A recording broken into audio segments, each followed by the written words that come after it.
CM किसान टंका आपण माने पाउचंती कि एबे पुणी पाइबे 60,000 टंका। कथा होउछु आमाने स्कॉलरशिप को नेकी जहार नाम होउची कृषि विद्यानिधि योजना।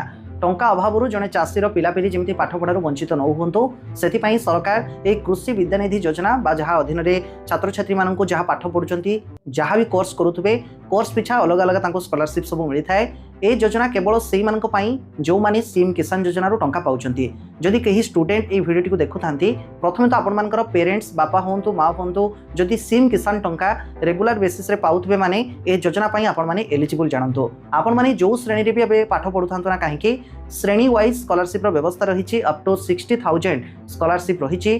तेणु कहारी भी पाठ पढ़ा बंद होबनी। गोटे गरीब चाषीर पुओ हो झील हो एबे टंका अभाव से पाठ पढ़ा जे बंद हो ता नुह से भी आगक जमी उच्च शिक्षित हो पारे से सरकार ये योजना आरंभ कर जो मैंने ये योजना बाबद में जानते जदि अप्लाई करना करनियंतु। आसंता 20 डिसेम्बर हूँ अप्लाई शेष तारीख। ये योजना बाबद में जदि अधिक अधिक डिटेल्स जानापी चाहते आम ओडिशा प्राइड चैनल को जाकि कृषि विद्यानिधि सर्च करके भी ये भिडियो को देखिपारे। पूरा डिटेल्स योजना को लेकिन मो भिडियो अपलोड कर सारी। आम भिडियो भल लगुले आमको फॉलो करने जमती न भूलती।